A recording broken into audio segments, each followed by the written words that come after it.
Morning, folks. Finally, Infrastructure Week.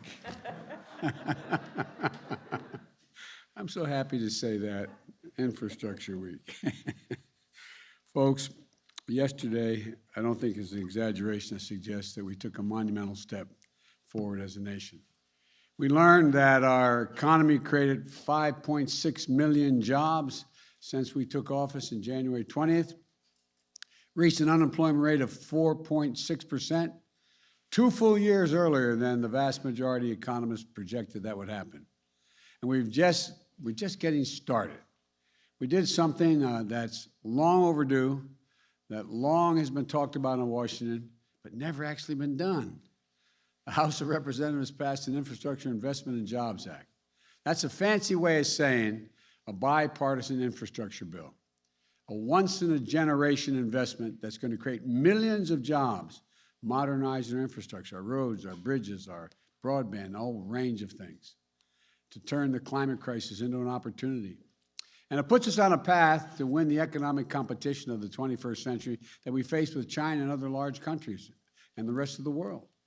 It's going to create more jobs, good-paying jobs, union jobs that can't be outsourced, and they're going to transform our transportation system with the most significant investments in passenger rail, the most significant investment in 50 years, in roads and bridges, the most significant investment in 70 years, and more investment in public transit than we've ever made, period. It's going to modernize our ports and our airports. I'm going to be going to some of our ports next week, and the freight rail, increasing that as a reason. I mean, look, we have bottlenecks across the country. We're doing so much with this legislation. It's going to make it easier for companies to get goods to market more quickly and reduce supply chains, bottlenecks, and for decades to come.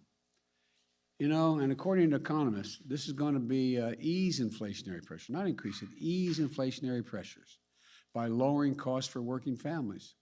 It's going to create jobs replacing lead water pipes. So every American, every child can drink clean water, improving their health and putting plumbers and pipe fitters to work. How long have we been talking about that? It's a gigantic issue. Jobs, making high-speed internet affordable and available everywhere in America.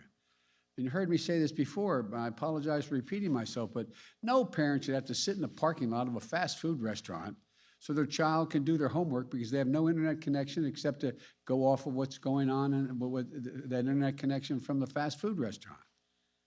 This is going to make significant historic strides to take on the climate crisis.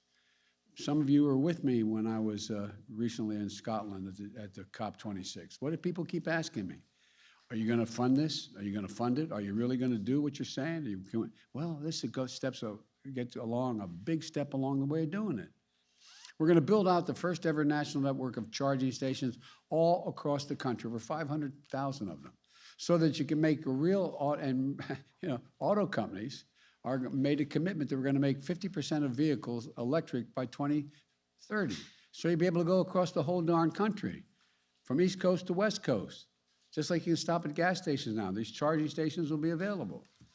We'll get America off the sidelines on manufacturing of solar panels, wind turbines, battery storage, energy and power for electric vehicles, from school buses to automobiles. And it will reward companies for paying good wages and for getting materials for their products from right here in America. And America exporting and providing the rest of the world with these technologies that are generated here in the United States as we go green around the world. It also makes historic investments in environmental cleanup and remediation. It builds up our resilience against superstorms and droughts and wildfires, hurricanes. You know, you've heard me say it again. I apologize for repeating myself, but $99 billion in losses last year because of climate crises. Not in America. $99 billion it cost the taxpayers of America. It represents a blinking red code out there for our nation.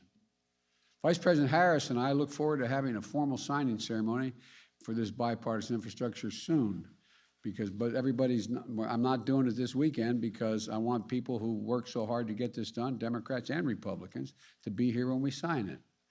But we're looking